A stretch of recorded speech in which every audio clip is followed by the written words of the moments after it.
Halo teman-teman, perkenalkan aku Ratu Masaria Isana dari program studi MKPG Fakultas Ilmu Administrasi Universitas Indonesia. Hari ini aku akan menjelaskan tentang transfer kebijakan IKTP di Indonesia. Bagaimana sih penjelasannya? Yuk simak selanjutnya. Transfer kebijakan merupakan pengetahuan mengenai kebijakan, pengaturan administratif, institusi, dan ide dari satu konteks politik di masa lalu atau di tempat lain yang digunakan untuk mengembangkan kebijakan di konteks politik lainnya. Literatur policy transfer lebih berfokus pada agen, yaitu aktor-aktor kunci seperti pemimpin politik yang memainkan peran penting dalam adopsi kebijakan. Studi mengenai transfer kebijakan awalnya bermula dari studi difusi kebijakan atau policy diffusion yang mengaji bagaimana dan kapan inovasi kebijakan menyebar antar wilayah atau negara. Policy diffusion atau difusi kebijakan yaitu proses di mana pilihan kebijakan di satu negara memengaruhi kebijakan di negara lain, seringkali melibatkan konvergensi kebijakan di berbagai negara. Literatur policy diffusion cenderung lebih menekankan faktor struktural, kondisi ekonomi, geopolitik, dan lain sebagainya. Nah, difusi kebijakan dan transfer kebijakan ini dapat menghasilkan kebijakan yang berhasil atau gagal. Keberhasilan kebijakan tidak hanya diukur dari hasil program, efektivitas, dan efisiensi, tetapi juga bagaimana kebijakan tersebut dipersepsikan dalam ranah politik. Agen dalam transfer kebijakan adalah individu atau kelompok yang berperan dalam proses transfer kebijakan. Ada siapa aja sih? Yang pertama yaitu politisi, yang kedua birokrat, ketiga policy entrepreneur atau think tanks, yang keempat ada lembaga pengetahuan, akademisi, ahli, dan lainnya. Yang kelima ada kelompok penekan, keenam lembaga keuangan global, yang ketujuh ada organisasi internasional, yang kedelapan ada institusi supranasional. Lalu ada mekanisme transfer kebijakan yang terbagi menjadi 4, yaitu copying atau menyalin, organisasi pemerintah yang mengadopsi kebijakan, program, atau lembaga tanpa modifikasi. Yang kedua, emulsion atau emulasi, organisasi pemerintah yang menerima suatu kebijakan, program, atau lembaga di luar negeri yang memberikan standar terbaik untuk merancang suatu kebijakan, program, atau lembaga di dalam negeri. Dan yang ketiga ada hybridization atau hibridisasi atau peleburan, yaitu organisasi pemerintah yang menggabungkan elemen-elemen program yang ditemukan di beberapa tempat untuk mengembangkan kebijakan yang peka terhadap kebutuhan penerima secara budaya. Dan yang terakhir yaitu inspiration atau inspirasi, yang memberikan sebuah ide, pemikiran baru tentang masalah kebijakan dan membantu memfasilitasi perubahan kebijakan. Nah, sekarang aku mau bahas terkait transfer kebijakan IKTP di Indonesia. Kira-kira Indonesia mengambil transfer kebijakan dari negara mana sih? Indonesia mengadopsi sistem identitas berbasis elektronik setelah melihat dan mempelajari sistem kebijakan dari beberapa negara. Yang pertama yaitu Estonia. Sebagai salah satu negara paling maju dalam digitalisasi, Estonia memiliki sistem identitas elektronik yang memungkinkan warga mengakses berbagai layanan publik secara digital.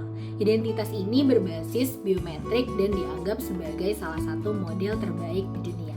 Yang kedua yaitu India atau programnya yang disebut Aadhaar.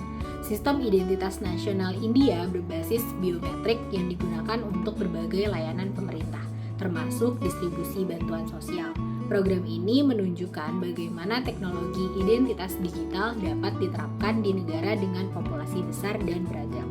Dan yang terakhir, Indonesia melihat dari Malaysia yang biasa disebut dengan MyKad. Program Kartu Identitas Elektronik Malaysia yang menawarkan fitur multifungsi yang mengintegrasikan berbagai layanan dalam satu kartu.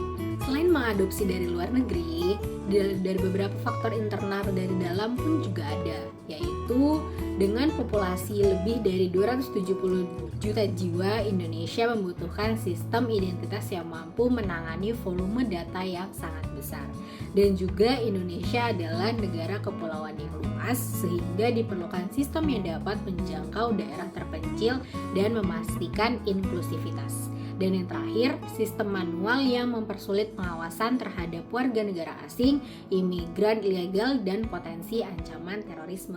Implementasi IKTP di Indonesia yang dimulai pada tahun 2011 dengan fokus pada modernisasi administrasi kependudukan yang peluncuran ini dilaksanakan oleh Kemendagri dengan tujuan utama untuk mengintegrasikan data penduduk ke dalam sistem yang terpusat dan unik, yang kemudian mengurangi praktik pemalsuan identitas dan duplikasi data, kemudian mendukung layanan publik yang lebih efisien melalui penggunaan data kependudukan yang terverifikasi. Pelaksanaan IKTP didasarkan pada kerangka hukum yaitu Undang-Undang Nomor 23 Tahun 2006 tentang Administrasi Kependudukan yang kemudian diperbarui menjadi UU Nomor 24 Tahun 2013 yang UU ini mengatur kewajiban setiap penduduk memiliki KTP elektronik. Sehingga dalam prosesnya, transfer kebijakan IKTP ini dari 2011 hingga saat ini masih memiliki beberapa tantangan, yaitu dalam tantangan segi teknis, sosial, politik, maupun ekonomi. Pada tantangan teknis terdapat keterbatasan infrastruktur seperti masih banyak daerah di Indonesia, terutama kawasan terpencil dan terluar yang belum memiliki akses internet yang stabil. Kemudian sistem pusat IKTP yang harus menangani data lebih dari 270 juta penduduk, kapasitas data center yang tidak memadai dapat menyebabkan gangguan. Dan yang terakhir, tidak semua kantor Dukcapil dilengkapi dengan peralatan biometrik yang berkualitas. Kemudian, pada tantangan sosial, masih banyak warga terutama di pedesaan dan daerah terpencil yang tidak memahami pentingnya IKTP. Kurangnya edukasi yang menyebabkan tingkat partisipasi rendah dalam proses perekaman data. Kemudian, masih banyak masyarakat khawatir data biometrik mereka dapat disalahgunakan. Dalam tantangan ekonomi, proyek KTP yang memerlukan investasi besar untuk membangun infrastruktur teknologi, membeli peralatan biometrik, melatih petugas, dan mencetak kartu. Dengan anggaran terbatas, pemerintah harus mencari solusi untuk memenuhi kebutuhan finansial tanpa membebani masyarakat. Dan dalam beberapa kasus, keterbatasan dana menyebabkan tertundanya pengadaan peralatan atau distribusi kartu. Serta beberapa teknologi yang digunakan dalam IKTP berasal dari vendor luar negeri. Ketergantungan ini yang menyebabkan risiko seperti biaya tinggi, perawatan sistem yang sulit, dan potensi ketergantungan pada pihak asing untuk pengembangan lebih lanjut.